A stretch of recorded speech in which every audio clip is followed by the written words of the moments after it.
hirieron y se fueron, dejándolo medio muerto. Casualmente bajaba por el mismo camino un sacerdote. Lo vio y siguió de largo.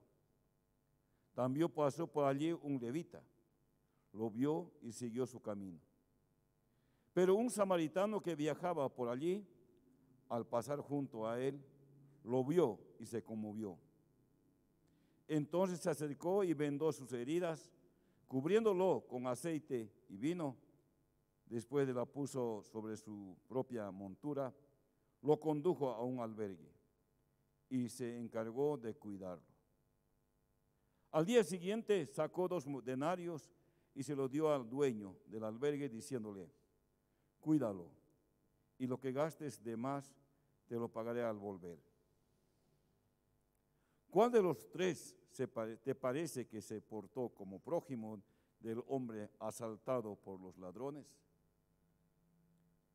El que tuvo compasión de él, les respondió el doctor. Y Jesús le dijo: ve y procede tú de la misma manera. Palabra del Señor. Gloria a ti, Señor. Siéntense, por favor.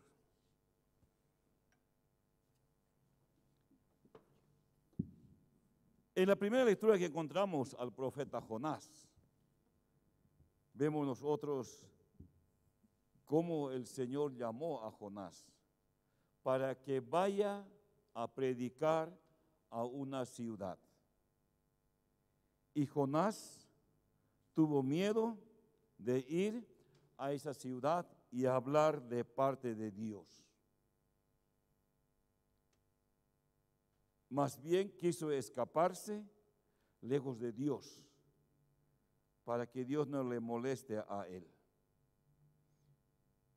A veces así nos pasa, ¿no?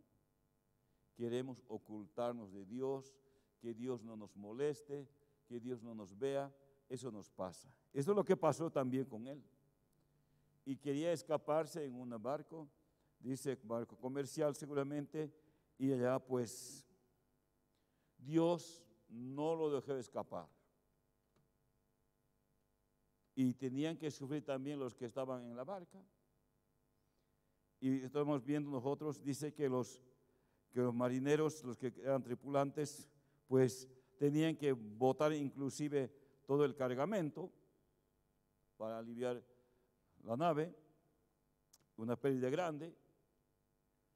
Y al final de cuentas, como eran paganos ellos, no son judíos, entonces tienen que invocar a sus dioses cada uno, a su manera y a lo que ellos hacen.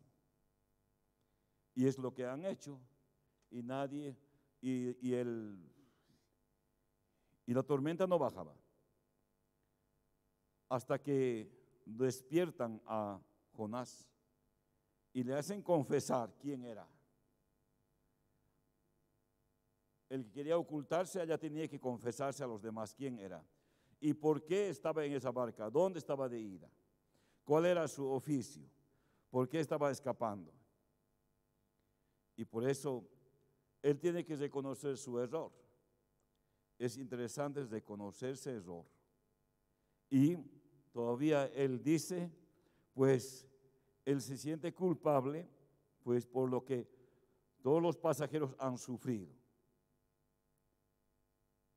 Y después él mismo dice, bótenme a mí al agua. De repente, así si me botan al mar, de repente el mar se calma. Y es lo que lo han hecho al hombre. Y entonces recién cuando el mar comienza a calmarse, dice que se aplacó la furia del mar enseguida. Cuando lo botan a él, se liberan de él. Qué pintudo, ¿no? Qué grave esto, ¿no? Que nos hace pensar a nosotros. Lo que pinta, ¿no? Esto que decimos nosotros.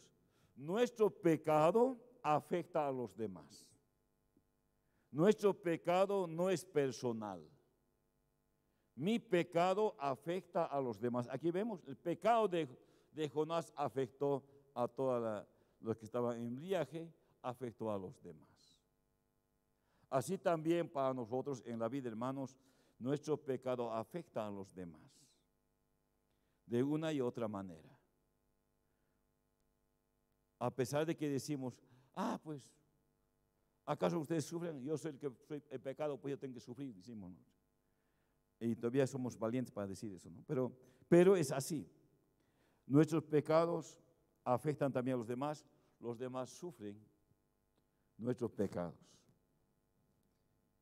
Hoy día yo decía a una persona, pero usted, ¿por qué está sufriendo pecados ajenos? No son tus pecados, son pecados ajenos. Y usted por sufrir pecados ajenos te vas a enfermar, le decía.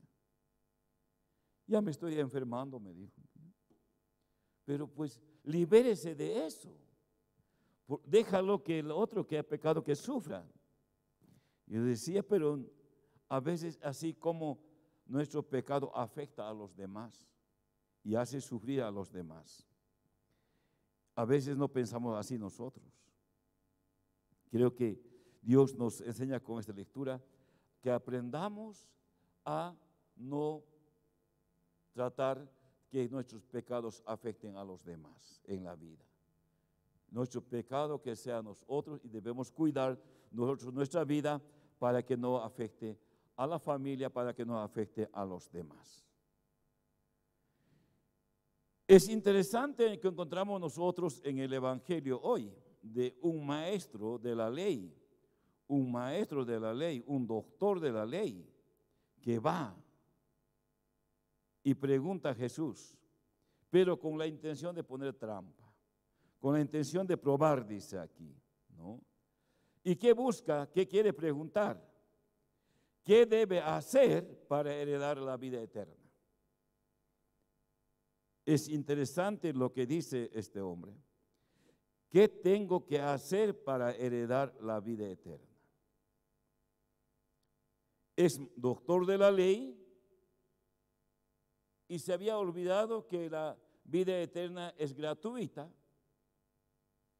que la vida eterna no se compra con trabajos o con hechos o con obras, que la vida eterna es un don, un regalo de Dios gratuitamente. Pero Jesús le dice, ¿qué dice la ley? La ley dice, amarás al Señor tu Dios. Nada más que amar. Amar con todo lo que somos nosotros. Con nuestra alma, con nuestro corazón, con todo lo que somos. Desde nuestro pecado, desde donde vivimos nuestra vida miserable, amar a Dios es lo importante. Nada más que amar a Dios. Y cuando Jesús le dice, vaya a hacer eso. Vaya, chique. ¿Y quién es mi prójimo? ¿Quién es mi prójimo? Y ha puesto una parábola a Jesús para hacer descubrir quién es el prójimo. De quién hay que tener misericordia nosotros, de quién hay que tener compasión nosotros, por quién hay que compadecer nosotros. Este samaritano nos enseña a nosotros, según la parábola, nos enseña que hay que aprender a compadecernos de las personas que ni siquiera nosotros conocemos. La cosa es que vemos la persona que sufre y de él hay que compadecernos. No siempre un pariente, una familia, un familiar, sino también otra persona ajena, ni siquiera conocemos, compadecernos de él. Ni siquiera vamos a esperar que él un día va a respondernos. A veces nosotros decimos, pues, ayudaré también cuando yo necesite, me va a ayudar. A veces ponemos esa condición nosotros, ¿no? Ayudaré, entonces cuando también yo necesite, me va a ayudar. Cuando tenemos que ayudar a alguien, cuando tenemos que amar a alguien, compasión con alguien, es sin mirar nada, sin esperar nada pero ayudar con el amor que Dios nos da a cada uno de nosotros. Creo que a esto nos invita para poder reflexionar en nuestra vida, cómo yo ayudo, cómo es mi obra de caridad a la gente cuando camino en la calle, cuando camino en el camino de la vida. Debemos pensar, reflexionar esta noche.